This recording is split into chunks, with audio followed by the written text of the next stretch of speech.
So ఇప్పుడు వచ్చేసి మనము ఈ బ్రిటిష్ పవర్ ఎలా ఎక్స్పాన్షన్ అయింది, ఎలా బ్రిటిషర్స్ ఇండియాని మొత్తం కాన్క్వైర్ చేశారో అది చూద్దాం. సో బ్రిటిష్ పవర్ మెయిన్ ఇండియాలో ఎలా స్టార్ట్ అయ్యింది అలా అని చెప్పి 16th సెంచరీలో వీళ్ళు ఏమనుకున్నారు, మనం ఇక్కడ ఇండియాని రూల్ చేయాలి అలా అని అనుకున్నారు అన్నట్టు. ఫస్ట్ వీళ్ళు 16th సెంచరీలో ఐర్లాండ్ని కాన్క్వైర్ చేశారు. ఇంకా వీళ్ళకి పెరిగిపోయింది కమర్షియల్ కానీ, ఎందుకంటే అప్పుడు ఫ్రాన్స్ కాంపిటీషన్ గట్టిగా ఇస్తుంది. సో అలా ఇంకా మ్యారిటైమ్ కూడా ఎక్స్పాన్షన్ చేయడం ఫస్ట్ ఐర్లాండ్ అని చేశారు. ఐర్లాండ్ తర్వాత ఇప్పుడు ఇండియాకు వచ్చింది. దీని ముందు ఏం చేద్దామంటే బ్రిటిష్ వాళ్ళ ఒక ఇంపీరియల్ హిస్టరీ చూద్దామంటే వాళ్ళు ఏం చేశారు అంతకుముందు అని చెప్పి 2 టైప్స్గా చెప్పొచ్చు. ఫస్ట్ వాళ్ళు ఏదంటే ఫస్ట్ అట్లాంటిక్ దాటి అమెరికా అండ్ వెస్ట్ ఇండీస్ని ఫస్ట్ చేశారు. మనకు తెలుసు అమెరికా కూడా బ్రిటిష్ వాళ్ళే. అమెరికా అండ్ వెస్ట్ ఇండీస్ ఇది ఫస్ట్ అట్లాంటిక్ ఓషన్ అక్రాస్ చేశారు ఇది. సెకండ్ తర్వాతనేమో ఈస్ట్కి మూవ్ అయ్యారు, ఈస్ట్ ఏషియా. దీని తర్వాత ఆఫ్రికా ఇంకా మన ఏషియాని కాంక్వైర్ చేయడానికి బయలుదేరారు, చేశారు కూడా ఆల్మోస్ట్ సక్సెస్ఫుల్గా. ఇంకా దాని తర్వాత కాలనీస్ కానీ, ప్రొటెక్టరేట్స్ కానీ, ఈ డిపెండెన్సీస్ కానీ ఇవన్నీ బ్రిటిష్ కిందకి తెచ్చుకున్నారు అన్నట్టు. కొన్నేమో కాలనీస్ లాగా, కొన్నేమో ప్రొటెక్టరేట్స్ లాగా, కొందరేమో డిపెండెన్సీస్ లాగా. వెళ్ళి ఫస్ట్ ఏ కంట్రీకి పోయినప్పుడు బిజినెస్ చేయడానికి పోయారు, కంపెనీస్ పంపించారు. కొన్ని wealthy persons, influential business mans first పంపిస్తారు. బిజినెస్ స్టార్ట్ చేసిన తర్వాత రూల్ చేయడం స్టార్ట్ చేస్తారు అన్నట్టు. ఇది వాళ్ళేం సిస్టమేటిక్గా ఫస్ట్ వెళ్ళాలని ఏం లేదు, ఒక అన్సిస్టమేటిక్గా వెళ్ళింది అన్నట్టు. ఫస్ట్ వ్యాపారం కన్నా వెళ్ళారు, తర్వాత అక్కడ సిచ్యువేషన్స్ బట్టి టెరిటరీస్ ఒకటి తీసుకొని అట్లా పోయారు అన్నట్టు. ఫస్ట్ పోయి యుద్ధం ఏం చేయలేదు. సో ఇది మెయిన్ అన్నట్టు. ఇప్పుడు అంతకుముందు రోమన్స్ ఉండ్రి, ఇప్పుడు వీళ్ళే కొత్తగా న్యూ రోమన్స్ అన్నట్టు. వీళ్ళు ఏమంటుండ్రి అంటే మేము సివిలైజ్ చేస్తాము బ్యాక్వర్డ్ రేసేషన్ అంతా వరల్డ్ అంతా. సో రోమన్స్ కూడా అప్పుడు అంతే ఉంటారు, మేము అందరినీ సివిలైజ్ చేయడానికి వచ్చాము, మీరు బ్యాక్వర్డ్ ఉన్నారు.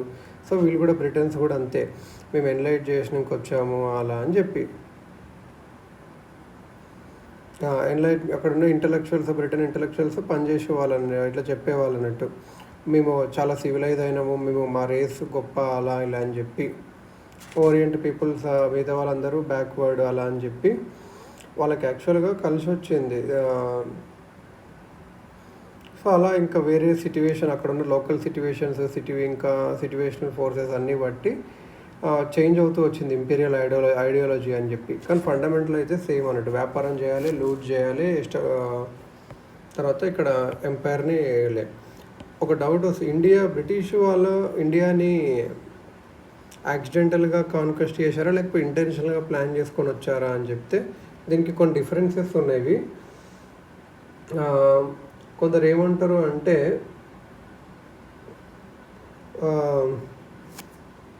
బ్రిటిష్ కాన్క్వెస్ట్ ఆఫ్ ఇండియా అనేది అన్ఇంటెన్షనల్గా యాక్సిడెంటల్గా జరిగిందని కొందరు అంటారు. ఫిట్ ఆఫ్ ఆబ్సెంట్ మైండెడ్నెస్ అని అంటారు. అంటే ఇక్కడ ఎవరు సరిగా లేకపోవడం వల్ల వాళ్ళు వచ్చి ఇంకా కరెక్ట్ వాళ్ళ చూసుకొని విడరాడు. బ్రిటిష్ ఇండియాకు వచ్చింది ట్రేడ్ కోసమే, రూల్ చేయడానికి కాదు అని చెప్పి.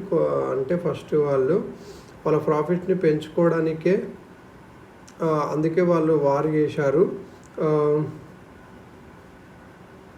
పొలిటికల్ టర్మాయిల్ వాళ్ళు పొలిటికల్కి రావడానికి ఇండియన్సే క్రియేట్ చేశారు.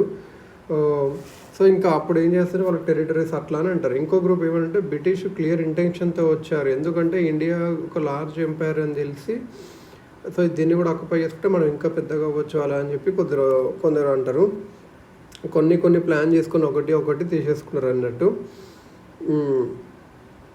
పీస్ఫుల్గా ఉండి పొలిటికల్ న్యూట్రల్గా ఉండాలి అట్లేం లేదు, పీస్ఫుల్గా ఉండడానికి వచ్చాము అట్లేం లేదు. ఈ రెండు ఇలా ఒకరేమో అట్లా చెప్తారు, ఒకరు ఇట్లా చెప్తుండ్రు. కాకపోతే కంపెనీ ఆఫీషియల్స్ ఫస్ట్ టెరిటరీని అక్వైర్ చేయడానికి, వాళ్ళ ట్రేడ్ని ప్రొటెక్ట్ చేయడానికే తీసుకున్నారని చెప్పి ఎక్కువ మంది నమ్ముతారు. సో ఇంకా వాళ్ళు ఏం చూసారంటే ఇక్కడ అంతా ఫ్యాక్షన్ ఎక్కువ ఉంది పొలిటికల్గా.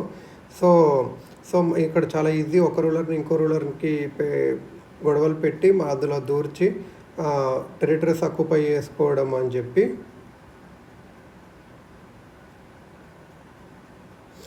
ఇలా ఫస్ట్ స్టార్ట్ అయింది. తర్వాత ఏమైందంటే ఇక బ్రిటిష్ పార్లమెంట్ కానీ పొలిటీషియన్స్ కానీ వాళ్ళందరూ లేదు, ఇక్కడ ఇండియాలో మనం ఎస్టాబ్లిష్ చేసిందే, మనము భూమి ఇక్కడ ఇండియాని కాన్క్వైర్ చేయాల్సిందే, అలా బ్రిటిష్ పార్లమెంట్ తర్వాత ఫీల్ అయింది. అట్లా ఒకరొకరు ఇక్కడ ప్రాఫిట్స్ ఎక్కడం వల్ల ఒకరొకరు వచ్చారు అన్నట్టు, క్విక్ ప్రాఫిట్స్ వచ్చేవి బిజినెస్ మ్యాన్స్కి. సో వాళ్ళు వదులుకోవడానికి రెడీగా ఉండరు. సో ఇంకా అని చెప్పి అలా వెళ్ళిపోయారు అన్నట్టు. ఇంకా అక్కడ ఏమైందంటే బ్రిటిష్లో కూడా అంత ఇండస్ట్రియలైజేషన్ జరుగుతుంది, దానికి గూడ్స్ కావాలి, ప్రాఫిట్ కావాలి, అలా అని చెప్పి లార్డ్ వెలెస్లీ అనే సబ్సిడరీ అలయన్స్ని బాగా ఎక్కువగా చేసి బ్రిటిష్ డొమినియన్ని పెంచాడు as a defensive measure against the imperialistic designs of France and Russia. Lord Wellesley అనేది సబ్సిడరీ అలయన్స్ బాగా ఇంప్లిమెంట్ చేసి అంటే ఫ్రాన్స్కి కానీ రష్యాకి కానీ కౌంటర్ మెజర్గా చేశాడు అన్నట్టు. 1798 to 1880 వరకు ఇంపీరియలిస్టికే ఉండే. లార్డ్ హాస్టింగ్స్ పాలసీ ఆఫ్ వెలెస్లీని ఇంకా పెంచి ఇండియాని ఎట్లా ట్రీట్ చేసాడంటే conquered rather than acquired territory, India పైన యుద్ధం చేసి గెలిచాము అలా ఫీల్ అయ్యాడు లార్డ్ హాస్టింగ్స్. దాని తర్వాత ఒక మంచి ప్లాన్ వేసుకొని ఇండియాని కాన్కర్ చేసినట్టు వాళ్ళు ఫీల్ అయ్యారు, ఇండియా సమ్ నైబరింగ్ స్టేట్స్ కూడా. బ్రిటిష్ పీరియడ్ ఎప్పుడు మొదలైంది ఇండియాలో అంటే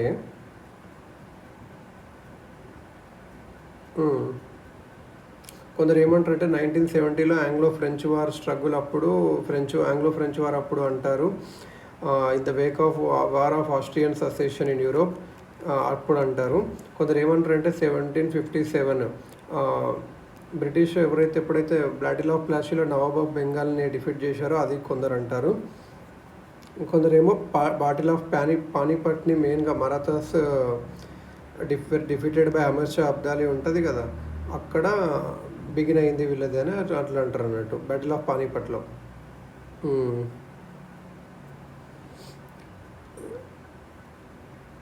1761లో ఏమైంది అంటే బ్రిటిషర్స్ నవాబ్ ఆఫ్ బెంగాల్ మీద గెలిచారు at Plassey and over the French, అలా అని చెప్పి అంటారు అన్నట్టు. సో అప్రాక్సిమేట్లీ ఎందుకు బ్రిటిష్ సక్సెస్ అయ్యారు అంటే superior arms, military and strategy. Why British success?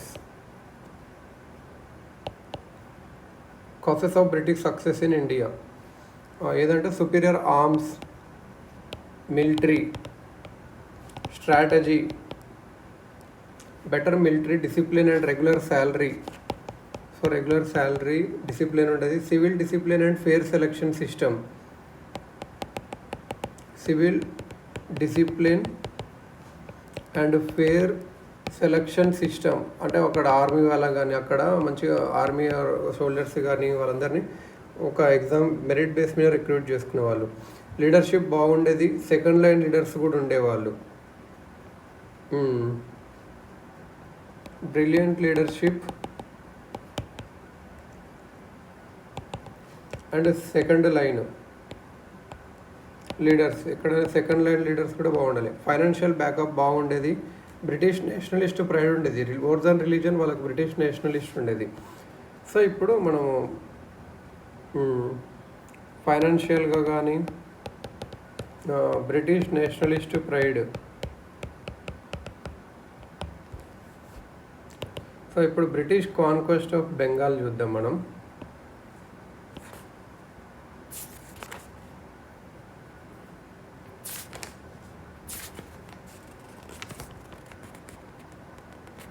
So బెంగాల్లో ఏమైంది, బ్రిటిషర్స్ ఎలా ఎంటర్ అయ్యారు, ఎలా టేక్ ఓవర్ చేశారు అట్లా అని చెప్పి.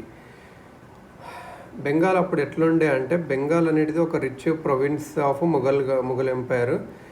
బంగ్లాదేశ్, వెస్ట్ బెంగాల్ రెండు కలిపి అప్పుడు ఉంటుండే. అప్పుడున్న బెంగాల్ కిందనే బీహార్ కానీ, ఒడిశా కానీ, బంగ్లాదేశ్ కానీ, వెస్ట్ బెంగాల్ ఇవన్నీ అక్కడికే వచ్చేవి అని చెప్పట్టు. సో బెంగాల్ రిచ్ ప్రొవిన్స్ అని చెప్పొచ్చు మొఘల్స్కి.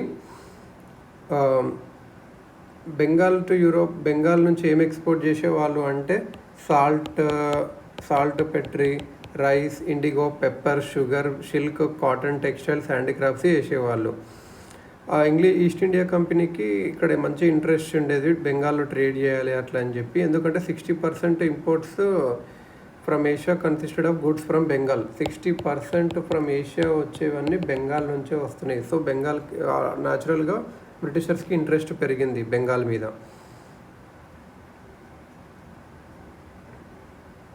ఇంకా బ్రిటిషర్స్ ఇంకా మంచి అక్కడ ఫ్యాక్టరీస్ ఎస్టాబ్లిష్ చేశారు. బాలాసోర్లో, హుగ్లీలో, కాసిం బజార్లో, పాట్నాలో, ఢాకాలో ఎస్టాబ్లిష్ చేశారు. ఇంకా కోల్కత్తా ఫౌండేషన్ కూడా English company complete the process English commercial settlement in Kolkata అనే ఫౌండేషన్ చేయడం కూడా ఒక స్టెప్పే అని చెప్పొచ్చు. ఆ కంపెనీ ఏం చేసిందంటే ఒక 3000 రూపీస్ సంవత్సరానికి పర్ యానంకి మొఘల్ ఎంపరర్కి ఇచ్చింది. మొఘల్ ఎంపరర్ దానివల్ల ఏం చేశాడంటే ట్రేడ్ ఫ్రీలీ ఇన్ బెంగాల్ అలా అని చెప్పాడు. కాకపోతే అప్పటికి బెంగాల్ నుంచి వాళ్ళు చేసుకున్న ఎక్స్పోర్ట్స్ ఎంత ఉండేది అంటే 550,000 పర్ యానం ఉండేది. అట్లా 50,000, వాళ్ళేమో 3,000 ఇచ్చి. 1700లో ఏమైందంటే ముర్షిద్ కులీ ఖాన్ దివాన్ ఆఫ్ బెంగాల్ అయ్యాడు. తర్వాత తన డెత్ వరకు రూల్ చేశాడు. 27 years రూల్ చేశాడు అఫ్కోర్స్. దీని తర్వాత ఇతని సన్ను సుజాదుద్దీన్ రూల్ చేశాడు ఒక ఇయర్ తర్వాత. ఇంకొక సర్ఫరాజ్ ఖాన్ అని చెప్పి ముర్షిద్ ఖాన్ కులీ ఖాన్కి ఉండే ఆయన రూలర్ అయ్యాడు. ఈయన చంపింది ఎవరంటే అల్వర్దీ ఖాన్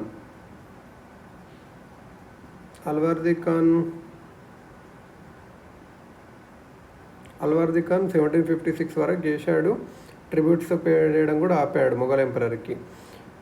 ఈ రూలర్స్ ఏమైందంటే బెంగాల్ మేడ్ అన్ప్రెసిడెంటెడ్ ప్రోగ్రెస్, మంచి ప్రోగ్రెస్ అయింది అన్నట్టు. ఇంకా అదర్ ఫ్యాక్టర్స్ కూడా అన్నట్టు. సో బెంగాల్ ప్రాస్పరస్ అయ్యింది. Rest of India was disturbed by inter border dispute ఉంటుండే. Maratha invasions, Jat revolts, external invasions by Nadir Shah and Ahmad Shah Abdali అన్నీ ఉండే అప్పుడు. కానీ బెంగాల్ మాత్రం సేఫ్గా ఉండే. కోల్కత్తా పాపులేషన్ కూడా పెరిగింది అన్నట్టు. 15,000 నుంచి 1,00,000 వరకు వెళ్ళింది. ఇంకా ఢాకా కానీ, ముర్షిదాబాద్ కానీ అవి కూడా పాపులర్స్ అయినాయి అన్నట్టు.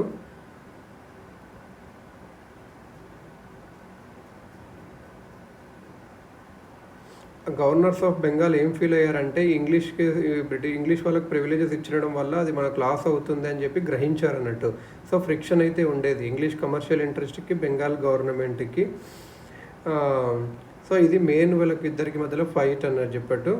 ఒక 1757 నుంచి 1765 వరకు ఈ పవర్ మొత్తం నవాబ్స్ నుంచి బ్రిటిషర్స్కి వెళ్ళిపోయింది. అంటే కేవలం ఒక 9 yearsలోనే పవర్ వెళ్ళిపోయింది. 8 yearsలోనే పవర్ వెళ్ళిపోయింది అన్నట్టు. 1757 to 1765. ఫస్ట్ ఇది ఏదంటే అల్వర్దీ ఖాన్ అండ్ ఇంగ్లీష్కి వీళ్ళకి గొడవలు చూద్దాం.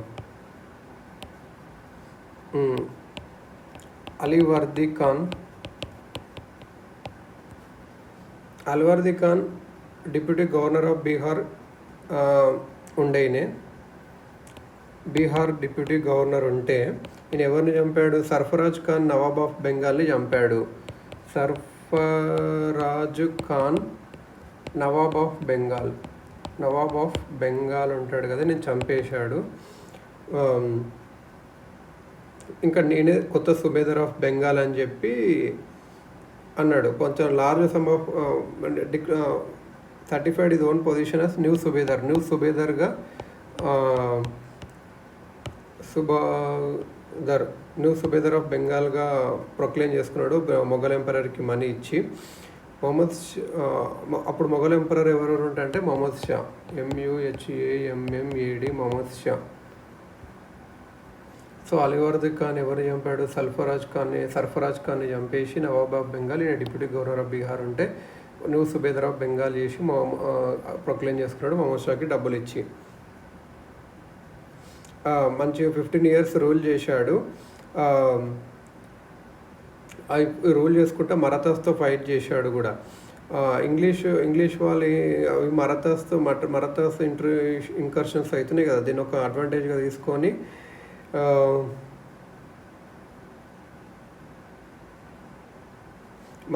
ఇది ఈ నవాబ్తో ఒక పర్మిషన్ తీసుకోవడానికి ట్రై చేసి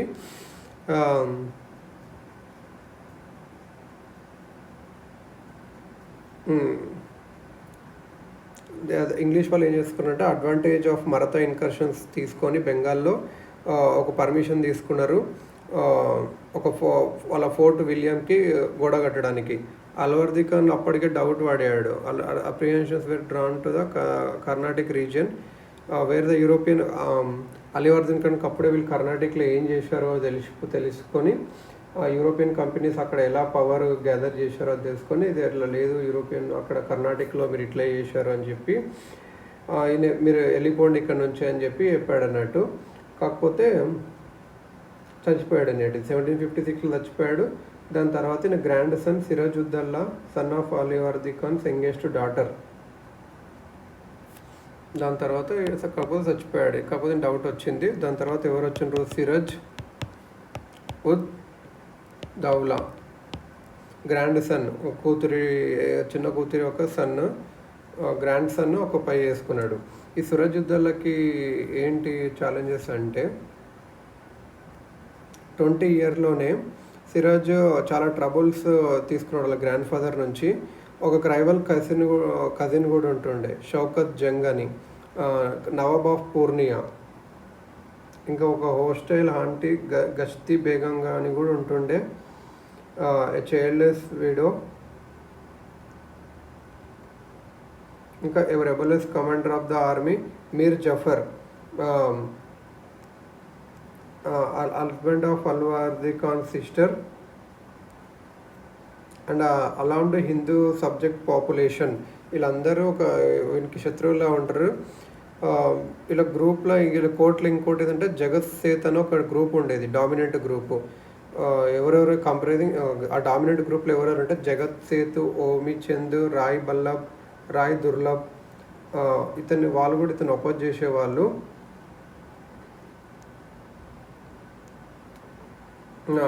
దీనికి సరిపోదంటే ఇంగ్లీష్ కమర్షియల్ యాక్టివిటీ కూడా ఈయనకు బాగా ప్రాబ్లం తెచ్చింది. ఎక్స్పీరియన్స్ లేకపోవడం వల్ల ఈ సిరాజ్ అనేవాడు ఇన్సెక్యూర్గా ఫీల్ అయ్యి ఈయనకు నచ్చినట్టు యాక్ట్ చేయడానికి వచ్చింది. అవి కాకపోతే అది ఫెయిల్ అయ్యాయి.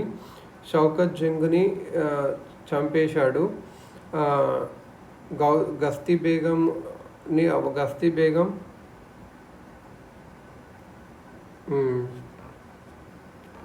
మీర్ జఫర్ని తీసేశాడు. మీర్ మదన్ని పెట్టి Kashmiri officer Mohanlal was appointed of overall administrator and acted like A prime minister, అలా పెట్టాడు అన్నట్టు.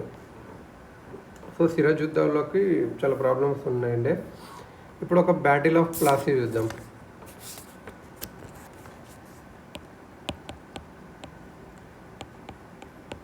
Battle of Plassey. Company officials ఏం చేసుకుంటారంటే ట్రేడ్ని బాగా వాళ్ళ ట్రేడ్ ప్రివిలేజెస్ అన్ని మిస్యూజ్ చేసేవాళ్ళు. దానివల్ల నవాబ్స్కి డబ్బులు తగ్గేవి. వాళ్ళు కోల్కతా చుట్టూ మంచిగా ఫోర్ట్ కూడా కట్టారు నవాబ్ పర్మిషన్ తీసుకోకుండా. ఇంకా వాళ్ళ కంపెనీ వచ్చేసి అబద్ధాలు కూడా చెప్తుంది, మిస్లీడ్ చేస్తుంది అన్నట్టు. ఇంకో ఏం చేశారంటే కృష్ణదాస్ అని ఒక పొలిటికల్గా ఒక శత్రువుని, రాజ్ బల్లభ్ కొడుకుని,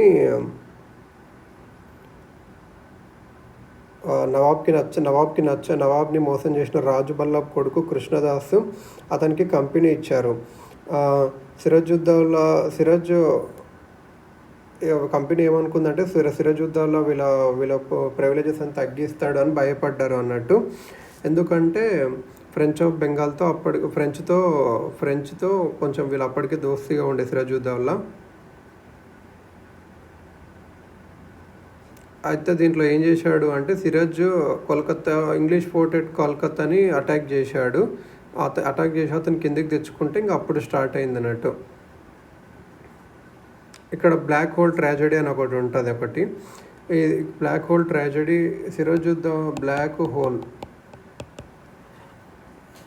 సిరాజుద్దౌలా ఒక 146 పర్సన్స్ని ఒక టైనీ రూమ్లో వేసాడు. అప్పుడు 123 చచ్చిపోయారు సఫోకేషన్ వల్ల. కాకపోతే ఇది నిజమో కాదో ఇంకా తెలీదు. ఒక ఇంకా బ్లాక్ హోల్ ట్రాజడీ జరిగింది. ఎవరు? సిరాజుద్దౌలా. ఇప్పుడు బ్యాటిల్ ఎలా స్టార్ట్ అయిందో చూద్దాం. రాబర్ట్ క్లైవ్ ఒక మంచి ఫోర్స్ తీసుకొని కోల్కతాకు వచ్చాడు మద్రాస్ నుంచి. సో ఇప్పుడు ఇంగ్లీష్ స్ట్రాంగ్ అయ్యారు బెంగాల్లో. ఇంకొక రాబర్ట్ క్లైవ్ ఏం చేశాడంటే సీక్రెట్ అలయన్స్ వేసుకున్నాడు. ట్రేటర్స్ ఆఫ్ నవాబ్ మీర్ జాఫర్ని, Rai Durlabh, Jagat Seth, influential banker in Mughal and Omnith Chand. ఈ డీల్ ప్రకారం ఏంటంటే మీర్ జఫర్ నవాబ్ని చేస్తా అని చెప్పి చేసుకున్నాడు. రాబర్ట్ క్లైవ్ ఎవరెవరితో చేసుకున్నాడు? మీర్ జాఫర్, రాయ్ దుర్లభ్, జగత్ సేత్,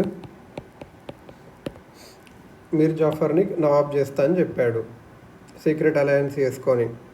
ఇంకా ఈ సీక్రెట్ అలయన్స్ ఇంకా కాన్స్పిరేటర్స్ కూడా యాడ్ అయ్యారు అన్నట్టు.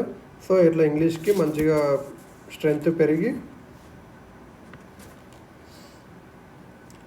అందరు విడదిక్కేసరికి బ్యాటిల్ ఆఫ్ ప్లాసీలో ఇంకా బ్రిటిషర్స్కి యుద్ధం గెలిచినట్టయింది, యుద్ధం చేయకుండానే. కాన్స్పిరసీ ఆఫ్ నవాబ్స్ ఆఫీషియల్స్ నవాబ్ని చీట్ చేశారు. 50,000 strong force of Siraj was defeated by a handful of Clive's forces. 50,000 ఉన్న సిరాజుద్దౌలా ఫోర్స్ని రాబర్ట్ క్లైవ్స్ ఉన్న ఫోర్స్ కొద్దిగా డిలీట్ చేశారు. Siraj ud Daulah was captured and murdered by the order of Mir Jafar son Miran. Mir Jafar సన్ను సిరాజుద్దౌలాని చంపేయమని చెప్పాడు. The battle of Plassey placed at the disposal of the English vast resources of Bengal. After Plassey so British వాళ్ళు ఏం ఫీల్ అయ్యారు, మా రిసోర్సెస్ అయిపోయినవి అని చెప్పి. సో ఇంకా వాళ్ళు మొనోపలైజ్ చేశారు వాళ్ళ ట్రేడ్ని కానీ ఇంకా అన్నీ కానీ. మేమే ట్రేడ్ చేయాలి, ఇంకెవరు చేయలేదని చెప్పి. ఈ బ్యాటిల్ ఆఫ్ ప్లాసీ ఎందుకు ఇంపార్టెంట్ అంటే బ్యాటిల్ ఆఫ్ ప్లాసీ ఒక రిజల్ట్ ఏం వచ్చింది, మీర్ జాఫర్ నవాబ్ అయ్యాడు. ఈయన చాలా మనీ ఇంకా మనీ ఇచ్చాడు బ్రిటిషర్స్కి. Plus zamindari of 24 Parganas. Zamindari of 24 Parganas ఇచ్చాడు బ్రిటిష్ వాళ్ళకు. Battle of Plassey foundation of British ఎంపైర్కి తొలిమెట్టుగా ఇది. Starting point of British rule in India ఇది. The battle established the military supremacy of the English in Bengal. French అయితే ఇంకా వాళ్ళ ఫ్రెంచ్ని ఇంకా అప్పటికే బ్యాటిల్ ఆఫ్ ప్లాసీతో ఫ్రెంచ్ వాళ్ళు ఇంక వెళ్ళిపోయారు. They opted grant of territories. వీళ్ళు టెరిటరీస్ తీసేసుకున్నారు, మేము మెయింటైన్ చేస్తాము ఆర్మీని అని చెప్పి భూమిని తీసేసుకుంటారు అన్నాడు. టెరిటరీస్ అక్కడ ట్యాక్స్ కలెక్ట్ చేస్తారు. వాళ్ళకి రెస్పెక్ట్ పెరిగింది, ప్రెస్టేజ్ పెరిగింది. గవర్నమెంట్ ఏం చేంజ్ అవ్వలేదు. సో రాబర్ట్ క్లైవ్ ఇప్పుడు స్ట్రాంగ్ అయ్యాడు. మీర్ జాఫర్ మొత్తం బ్రిటిష్ పైనే డిపెండ్ అవ్వాల్సి వచ్చింది. ఇందులో ఒక రెసిడెంట్ని కూడా పెట్టారు నవాబ్లో. సో ఇలా అయింది. ఇప్పుడు మీర్ కాసిం అండ్ ట్రీటీ ఆఫ్ 1760. మీర్ జాఫర్ కూడా తర్వాత ఇరిటేట్ చేశాడు రాబర్ట్ క్లైవ్ ఊకుకి ఇంటర్ఫేర్ అవ్వడం వల్ల మీర్ జాఫర్కి కూడా కోపం వచ్చింది.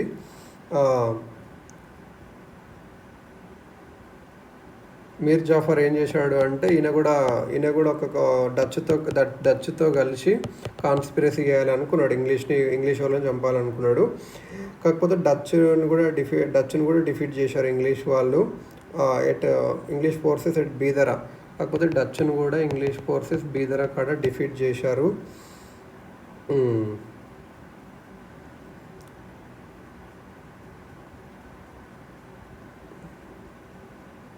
సో ఇలా మీర్ జాఫర్ ఈ ఆలోచన కానీ ఇంకా మీర్ జాఫర్ మనీ కూడా పే చేయకపోవడం వల్ల ఇంగ్లీష్ వాళ్ళకి కోపం వచ్చింది. అప్పటికే మీర్ జాఫర్ ఒక కొడుకు చనిపోయాడు. Fight for the nawabship of Bengal. Mir Qasim Miran అనే మీర్ జాఫర్ ఒక కొడుకు మిరాన్ చనిపోతే ఇప్పుడు ఎవరు రూల్ చేయాలని చెప్పి ఇద్దరు మీర్ కాసింకి ఇంకా మిరాన్ సన్, ఈ మిరాన్ సన్కి ఇంకా మీర్ కాసిం కూడా నేను రూల్ చేస్తా అని చెప్పిండు. Son in law of Mir Jafar ఇంకా Miran. So Mir Qasim son in law of Mir Jafar ఇంకా మిరాన్ సన్కి స్టార్ట్ అయింది అన్నట్టు ఎవరు రూల్ చేయాలి అని చెప్పి. అంతవరకు ఇంకా ఒక new governor of Vansittart new governor of Calcutta agreed to support Mir Qasim's claim after a treaty between Mir Qasim and the company was signed. ఈ మీర్ కాసిమ్ని మేము నేను నవాబ్ చేస్తాము, కాకపోతే మొత్తం ట్రీటీ సైన్ చేయని చెప్పి ట్రీటీ ఆఫ్ 1760 సైన్ చేయించుకున్నారు. ఈ ట్రీటీలో ఏమంటే మీర్ కాసిం మిద్నాపూర్ అండ్ చిట్టగాంగ్ అండ్ బురదవాన్ని ఇచ్చేయాలి కంపెనీకి చున్నం ట్రేడ్ ఆఫ్ షిలెట్లో ఆఫ్ ట్రేడ్ ఇవ్వాలి, ఇంకా అవుట్ స్టాండింగ్ డ్యూస్ అన్నీ ఇచ్చేయాలి, 5 lakh రూపీస్ ఇవ్వాలి. వార్ ఎఫర్ట్స్ సౌత్ ఇండియాలో మేము ఫైట్ చేయడానికి 5 lakhs రూపీస్ ఇవ్వాలి అని చెప్పి అలా కూడా అన్నాడు. Mir Qasim it was agreed that Mir Qasim enemies were the company's enemies and Indians were the company's friends. Tenants of Nawab's territory would not be allowed to settle in the lands of the company and vice versa. అంటే tenants of Nawab's territory would not be allowed to settle in the lands of company. మీర్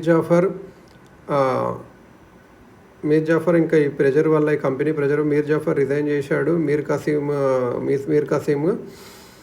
జాఫర్కి ఒక pension ఇచ్చేసారు.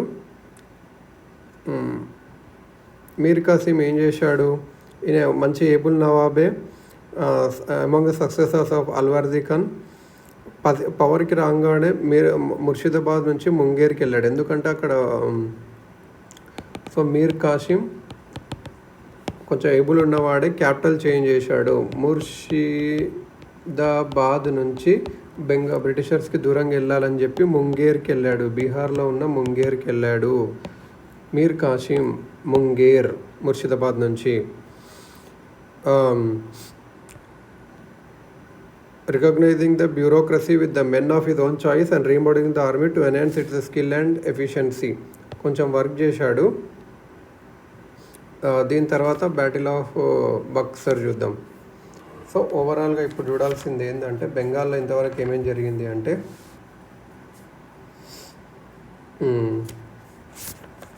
మెయిన్గా అల్వర్దీ ఖాన్ అని ఉంటుండే. సమ్మరీగా Alivardi Khan deputy governor of Bihar ఉంటుండే. ఈయన ఎవరు డిప్యూటీ గవర్నర్ ఆఫ్ బీహార్ ఉంటుండే. ఈయన నవాబ్ ఆఫ్ బెంగాల్ సర్ఫరాజ్ ఖాన్ని చంపాడు. సర్ఫరాజ్ ఖాన్ నవాబ్ ఆఫ్ బెంగాల్ని చంపి థ్రోన్కి వచ్చాడు. మొఘల్ ఎంపరర్కి మహమ్మద్ షాకి డబ్బులు ఇచ్చి నేనే ఇప్పటి నుంచి సుబేదార్ ఆఫ్ బెంగాల్ అని డిక్లేర్ చేసుకున్నాడు. మంచి రూల్ చేసిండు. ఇంకా అప్పటికే అల్వర్దీ ఖాన్ రూల్ చేసేటప్పుడు ఈ మరాఠాస్ ఊకే ఇబ్బంది పెట్టేవాళ్ళు. ఈ మరాఠాస్ ఇబ్బంది పెట్టడం ఇది చూసి ఇంగ్లీష్ వాళ్ళు తీసుకొని ఫోర్ట్ విలియంని కానీ కోల్కత్తాని కానీ, కాకపోతే అల్వర్దీ ఖాన్కి అప్పుడు తెలిసిపోయింది వీళ్ళు కర్ణాటకలో ఏం చేస్తున్నారో అది అని చెప్పి. కాకపోతే అల్వర్దీ ఖాన్ ఆపాలనుకున్నాడు కానీ grandson Alivardi Khan Siraj ud Daulah. So Alivardi Khan తర్వాత సర్ఫరాజ్ ఖాన్ని చంపింది అల్వర్దీ ఖాన్ చచ్చిపోవడం తర్వాత Siraj ud Daulah grandson grandson వచ్చాడు సిరాజుద్దౌలా మాత్రం చాలా ఛాలెంజెస్ ఉండేవి. ఎందుకు అంటే అలా అని